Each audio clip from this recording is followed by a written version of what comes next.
France à la voile. La 4e étape de la compétition vient de s'achever. Elle a emmené la flotte de Dieppe à Saint-Quay-Portrieux, là où nous sommes. Ça a été le premier gros morceau de ce Tour 2011, une étape qui a réservé beaucoup de surprises. Et les grands vainqueurs, eh bien, ce sont les tout jeunes équipiers de Bred la Normandie. Cédric Chateau, vous étiez le barreur de cet équipage vainqueur. Qu'est-ce qui a été déterminant pour vous?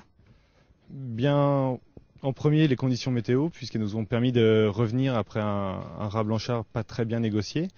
Et ensuite, on a fait en sorte d'être bien reposé sur la dernière nuit. On savait que ça allait être très difficile au niveau des conditions. On a bien dormi la dernière journée de course, ce qui nous a permis, je pense, d'être très frais et de réussir à faire bien marcher le bateau sur la dernière nuit. Alors on l'a vu à l'arrivée, vous toisez de grands noms de la course au large française et de la régate, comme Bertrand Passé par exemple, ou encore Daniel Souben sur Courrier Dunkerque, double vainqueur ici du Tour de France à la voile. Quel effet ça fait de toiser de grands noms comme cela?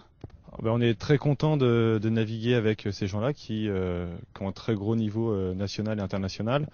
Bien sûr, on n'est pas aussi régulier qu'eux, on n'a pas le même niveau. Par contre, ça fait toujours plaisir de réussir à naviguer au contact avec eux et de réussir à gagner une étape devant eux. En tout cas, bravo. Et puis c'est une bonne nuit de repos évidemment qui attend les équipages avant d'attaquer les parcours bananes demain ici à Saint-Quay-Portrieux. Le raz Blanchard et ses courants a apporté au Tour de France à la voile son premier lot de frustration. L'étape entre Dieppe et Saint-Quay-Portrieux, Normandie tire le gros lot devant les gros. C'est toujours super sympa de réussir à rivaliser avec des mecs qui ont prouvé par le passé qu'ils étaient au plus haut niveau mondial. Donc c'est super sympa pour toute l'équipe de réussir à rivaliser par moment avec eux.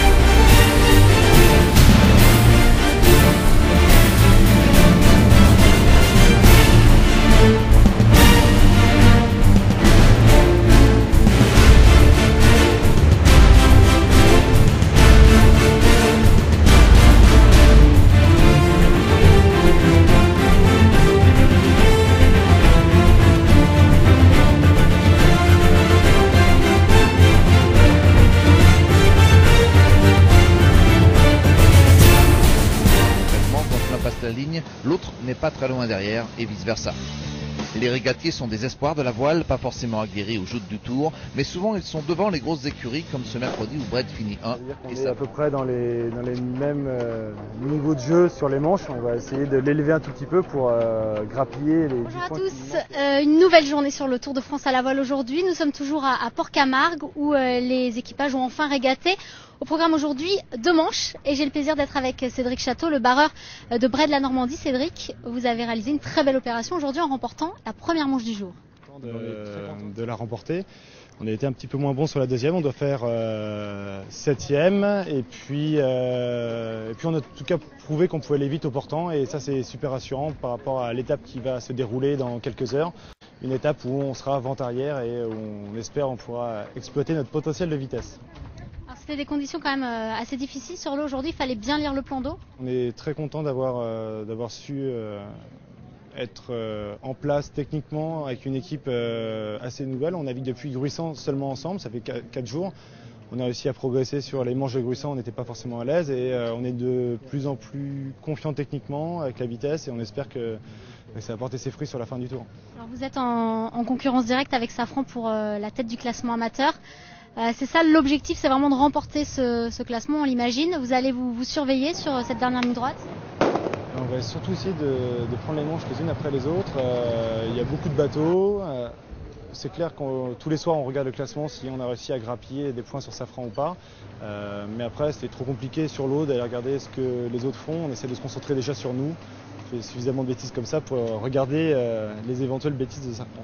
Merci beaucoup Cédric, on te laisse filer puisque vous avez encore pas mal de choses à préparer pour rejoindre Marseille où on se retrouve dès demain matin. Merci beaucoup. De ce quasi tout droit sous spi jusqu'à l'entrée de Marseille, Bray de la Normandie allait en tirer les bénéfices comptables aussi en amateur. Une superbe deuxième place pour un Benoît Charron resplendissant à 4 h du mat. Il avait une double raison. On n'a rien lâché, on s'est fait redoubler par Bertrand Passé à 15 000 de l'arrivée. Après on l'a épuré. Je crois qu'il va prendre sa retraite. On s'est fait passer par Bray sur la fin en étant un peu conservateur par rapport à le reste de la flotte, mais on est vachement content quand même. Les Normands chippent donc la première place amateur au Breton de la Trinité. Il y a encore quelques points chauds dans le classement, car en haut les carottes sont presque cuites, ce qui n'a nullement perturbé la vie des Marseillais à l'aube.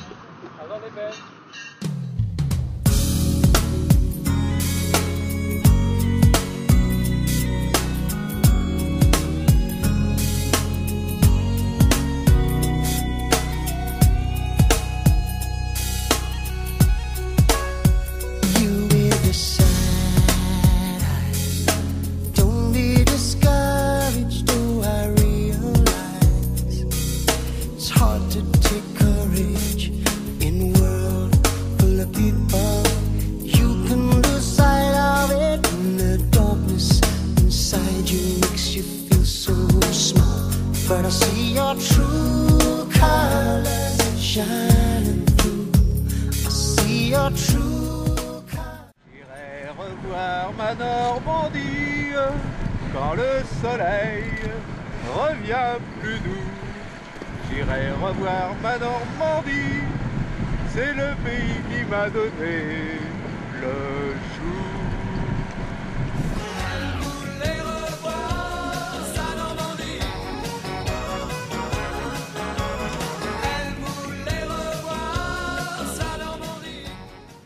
Être une étape très compliquée, il y aura un ou deux choix à certains moments, mais bon, je pense que tout le monde va faire les mêmes parce que la météo est très très claire et il faudra surtout prendre un bon départ et être très rapide.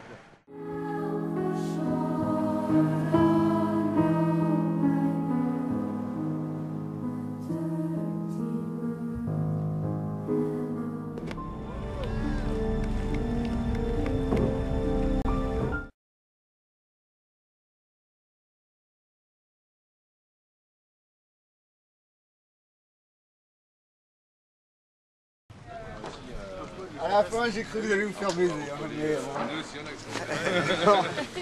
J'ai même cru. On s'est dit, merde putain, on a niqué les autres avec les molles et on va se faire exactement la même chose. Vous avez bien navigué quand même, parce que je peux dire que je crois que nous on a vachement bien navigué, on était surpris de voir, on a mouillé, on a bien joué le vent quoi, vraiment. Et vous étiez, putain, vachement devant.